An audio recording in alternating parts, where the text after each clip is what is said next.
안녕하세요, 여러분. 오늘은 미국 상원에서 곧 최종 표결을 앞두고 있는 스테이블 코인 규제법, 바로 지니어스법에 대해 자세히 알아보고 이 법이 미국은 물론 글로벌 암호화폐 시장에 어떤 의미를 갖는지 분석해 보겠습니다. 최근 미국 상원은 스테이블 코인 규제법, 공식 명칭 가이딩 앤 이스태블리싱 내셔널 이노베이션 포 US 스테이블 코인스 액트, 즉 지니어스 법안에 대한 토론 종결안을 68대 30으로 가결했습니다. 이에 따라 현지 시간 6월 16일 월요일 본회의 최종 표결이 진행될 예정입니다. 이 법안이 통과되면 미국 내 스테이블 코인 시장의 규제 기준점이 마련될 것으로 업계에서는 주목하고 있습니다. 지니어스법은 말 그대로 미국 내 스테이블 코인에 대한 최초의 종합적 연방 규제 프레임워크를 만드는 법안입니다. 스테이블 코인은 비트코인이나 이더리움처럼 가격이 크게 오르내리는 암호화폐와 달리 미국 달러나 금, 국채 등 현실 자산의 가치를 고정시켜 가격 변동을 최소화한 디지털 자산입니다. 이런 특성 덕분에 스테이블 코인은 디지털 결제, 해외 송금, 디파이 등 다양한 금융 서비스에서 널리 활용되고 있습니다. 그런데 지금까지 미국에서는 스테이블 코인에 대한 명확하고 일관된 규제가 없었습니다. 이로 인해 소비자 보호, 금융 안정성, 불법 자금 유통 등 다양한 문제가 제기되어 왔죠. 현재 미국 내 스테이블 코인 시장은 무려 2,500억 달러에 육박할 정도로 빠르게 성장하고 있습니다. 하지만 이렇게 큰 시장임에도 불구하고 법적 정체성이나 감독이 모호의 안전성과 투명성에 대한 우려가 계속 제기되어 왔습니다.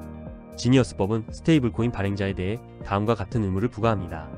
첫째, 미국 내에서 스테이블 코인을 발행하려면 연방 또는 주 정부로부터 라이선스를 받아야 합니다. 둘째, 모든 스테이블 코인은 1:1로 미국 달러나 단기 국채 등 유동성이 높은 자산으로 완전히 담보되어야 합니다.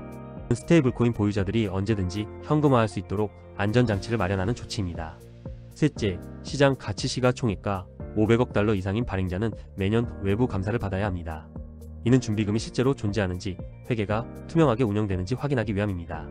넷째, 만약 발행자가 파산하거나 유동성 위기에 처할 경우 스테이블 코인 보유자는 준비금 자산에 대해 우선 청구권을 갖습니다. 즉, 발행기관이 부도나도 투자자들은 최우선적으로 자산을 돌려받을 수 있게 됩니다. 다섯째, 미국 내에서 거래되는 해외 발행자의 스테이블 코인도 미국 규제를 따라야 하며 미국 정부의 감독과 준비금, 감사 요건을 충족해야 합니다. 여섯째, 스테이블 코인 발행자는 미국의 자금 세탁 방지법 등 관련 규정을 준수해야 하며 고객 신원 확인 등도 의무화됩니다. 마지막으로 스테이블 코인을 법정화폐나 예금 보험 대상으로 오인하게 하는 마케팅은 금지되며 허가 없이 투자 상품을 제공할 수 없습니다. 이처럼 지니어스법은 스테이블 코인 발행자에게 엄격한 준비금, 감사, 소비자 보호, 자금 세탁 방지 등 다양한 의무를 부과하는 한편 연방과 주 정부가 함께 감독하는 이중 구조를 만들고 있습니다. 이 법안이 통과되면 미국 내 스테이블 코인 시장은 전례 없는 규제의 시대를 맞이하게 됩니다. 그동안 암호화폐 시장은 빠르게 성장했지만 규제의 사각지대에서 다양한 문제가 발생해 왔습니다. 대표적으로 2022년 테라 붕괴 사태처럼 준비금이 부족해 투자자들이 큰 피해를 본 사례도 있었죠. 지니어스법은 이런 사고를 방지하고 투자자와 소비자를 보호하는 데 초점을 맞추고 있습니다. 특히 이 법안은 미국 달러 기반 스테이블 코인에 대한 신뢰를 높여 글로벌 금융 시스템에서 미국 달러의 위상을 더욱 공고히 할 수 있습니다. 실제로 스테이블 코인은 해외 송금, 글로벌 결제, 디파이 등에서 미국 달러의 역할을 확대하는 데 중요한 역할을 하고 있습니다. 미국이 이 분야에서 명확한 규제 프레임워크를 갖추면 전통 금융기관과 대형 투자자들도 안심하고 스테이블 코인 시장에 진입할 수 있습니다. 또한 이 법안은 미국이 유럽연합의 암호화폐 규제 법률 등 글로벌 암호화폐 규제 흐름에 맞서 디지털 자산 시장 주도권을 잡으려는 전략의 일환이기도 합니다. 글로벌 암호화폐 시장에서 규제 명확성은 곧 시장 신뢰와 투자 유치로 이어지기 때문입니다. 지니어스법은 양당 공화당 민주당 모두에서 지지와 반대 의견이 팽팽하게 맞서고 있습니다.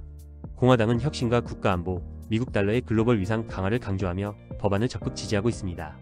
반면 일부 민주당 의원들은 투명성 부족, 트럼프 전 대통령 가족의 암호화폐 사업 연루 논란 등을 이유로 반대표를 던지기도 했습니다. 그러나 최근에는 양당 협상이 진전되면서 법안 통과 가능성이 높아지고 있습니다. 트럼프 전 대통령 측근들도 법안 지지를 공식화했으며 트럼프 전 대통령은 8월 전에 스테이블 코인 규제법을 서명하겠다는 의지를 밝힌 바 있습니다. 만약 법안이 통과된다면 2026년 3분기부터 본격적으로 시행될 것으로 보입니다. 지니어스법은 미국 암호화폐 시장의 새로운 전환점이 될 법안입니다.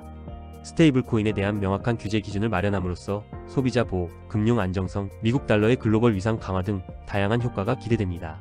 반면 과도한 규제가 혁신을 저해하거나 해외 발행자에 대한 규제가 국제 분쟁으로 이어질 수 있다는 우려도 있습니다. 하지만 전반적으로 이 법안이 통과되면 미국은 암호화폐 규제의 선두주자로 자리매김할 수 있습니다. 앞으로 미국 내 스테이블 코인 시장은 더욱 투명하고 안전해질 것이며 글로벌 암호화폐 생태계에도 큰 영향을 미칠 것으로 보입니다.